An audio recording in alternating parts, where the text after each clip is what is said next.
ज्ञानवापी हाँ? में एसआई की रिपोर्ट जो सार्वजनिक की गई ज्ञानवापी को, वो आ गया उसमें है ये कि मिल रहा है कि मंदिर के साक्ष्य मिले हैं। देखिए, ऐसा है कि देश संविधान से, नियम कानून से चलता है। एक प्रोटेक्शन ऑफ एक एक्ट बना हुआ है कि जो धार्मिक स्थलों की सुरक्षा एक्ट है, protection of worship places of worship act. उसमें यह है कि केवल बाबरी मस्जिद को छोड़ करके, क्योंकि बाबरी मस्जिद पहले डिस्प्यूटेड था, उसके बाद किसी भी धार्मिक स्थल को कोई तोड़ा नहीं जाएगा, हटाया नहीं जाएगा और यथा स्थिति बनाई रखी जाएगी। ये अभी भी एक्ट है, मौजूद है। और आप एक्ट को अगर तोड़ मरोड़ना चाहते हैं तो वो करिए भाई। आपका वो आबादी है 80-75-80%, आपकी संख्या है, कुछ भी करिए, कौन रोकता है आपको? और किसने रोका?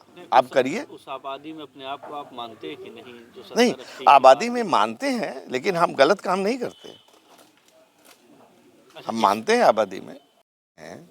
चलिए, रामलला कहीं गायब हो गए थे और फिर उनको ला रहे हैं, तो इसका उद्घाटन क्या शंकराचार्य जी को नहीं करना चाहिए था क्या? प्रधानमंत्री को करने का क्या हक होता है? हिंदू धर्म का जो सबसे श्रेष्ठ, सर्वश्रेष्ठ व्यक्ति है, उसको उद्घाटन करना चाहिए।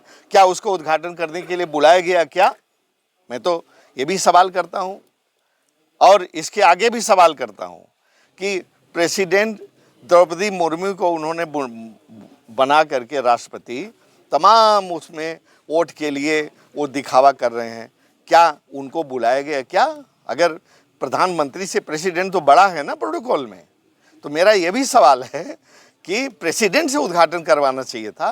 प्रेसिडेंट क्या उद्घाटन, क्या आप जानते हैं कि प्रेसिडेंट, वो लोग वहाँ पर तो जा भी नहीं सकती गर्भगृह में। ये सिस्टम है, और ये बड़ी विडंबना है, बड़ा दुर्भाग्य है देश का कि जो संविधान से चलाने वाले लोग एक तरफ संविधान की दुहाई देते हैं, दूसरी तरफ संविधान की धज्जियां उड़ाते हैं।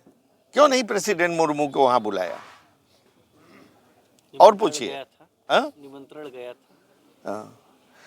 अरे छोड़िए, निमंत्रण गया था, क्या होता है? निमंत्रण तो अडवाणी को भी गया था, निमंत्रण तो उनको भी, मुरली मनोहर जोशी को भी गया था, लेकिन वो कह दिया गया था कि वो जो बहुत भीड़ है और वो अच्छा है, वहाँ नहीं आवे तो अच्छा है। लेकिन वो तो ठीक है। अखिलेश यादव को कैसे? निमंत्रण हाँ, गया था। हाँ, हाँ, तो अखिलेश यादव को, सबका अपना डिसीजन है भाई। हम कब जाएंगे? मुझे तो नहीं मिला था निमंत्रण, लेकिन अगर मिलता भी तो हम जाएंगे या नहीं जाएंगे, वो हमारा डिसीजन है भाई। आप ये नहीं कह सकते कि आप जाइए। और क्या कोई ज़रूरी है कि उन्होंने ही हिंदू धर्म का ठेका ले रखा है? हम नहीं मानते कि सारा हिंदू धर्म के वो जो है ठेकेदार वही है, हम नहीं मानते, एकदम नहीं मानते। हमारा जब मन होगा तब हम जाएंगे रामलला के दर्शन करने। 2024 लोकसभा चुनाव है, आपकी किस पार्टी से तैयारी? जनता समझ नहीं पा रही है कि आप बसपा से आएंगे कि सपा से आएंगे कि कांग्रेस से आएंगे? देखिए, मैं आपको बताऊं, मैंने 5 साल में जौनपुर की जनता का नुमाइंदगी किया, प्रतिनिधित्व किया, और अपने हिसाब से मैंने बहुत भाग दौड़ की, बहुत काम किया।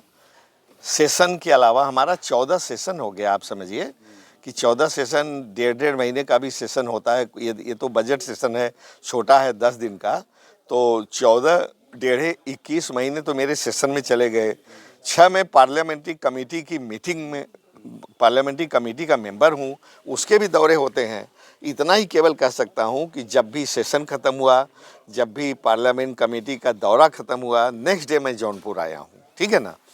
तो मैंने अपने हिसाब से भरसक कोशिश की, और जो एमपी लैड फंड है, दुर्भाग्य से कोरोना था तो पहले साल का फंड ऑलमोस्ट हमने कोरोना में दे दिया, ऑक्सीजन प्लांट और बहुत चीज़ों में दे दिया। दूसरे तीसरे साल का सारे देश के एमपीज का फंड मोदी ने ले लिया। चौथे पाँचवें का मुझे मिला। तो चौथे 2 साल के फंड से जो मैंने काम किया, उसका मुझे बहुत फ़ख्र है कि मैंने अच्छा काम किया, बहुत ईमानदारी से और अच्छा सच्चा करने की। और फंड तो छोड़ दीजिए, अभी देखिए, मैंने प्रधानमंत्री ग्रामीण सड़क योजना से 21 सड़कें दिया। हमारे पहले तो किसी एमपी ने नहीं सवाल दिया। मेरा ये नहीं था, मेरा सवाल ये था कि 24 नहीं की नहीं, लोकसभा हम वही बता रहे हैं ना, आपने वो पढ़े, उस पर भी आता हूँ। अभी मैं अपनी बात कह लूँ, उस पर भी आता हूँ। मैंने प्रधानमंत्री ग्रामीण सड़क योजना से दिया, मैंने CSR फंड से स्कूलों को आरओ दिया, मैंने कितना मैंने प्रधानमंत्री रिलीफ फंड से कम देखिए, वो लगा हुआ है। जाने के पहले यहाँ से वो देख के जाइएगा, क्योंकि मेरी मीडिया तंत्र थोड़ा मेरा कमज़ोर है। देख के जाइएगा कि कितने लोगों का, उसमें नंबर भी लिखा हुआ है, जिसको जिसको दिया उसका पता नंबर भी, उसको वेरीफाई करिएगा एट रेंडम कि हमने कम से कम 200 लोगों को 2-2 लाख, 3-3 लाख, 4-4 लाख, जिसकी जो ज़रूरत थी, जो अस्पताल से खर्चा बनवा के लाया था, वो मैंने किया। मुझे इस बात का फ़ख्र है। मेरे पहले किया किसी ने किया क्या, ये भी देखिएगा।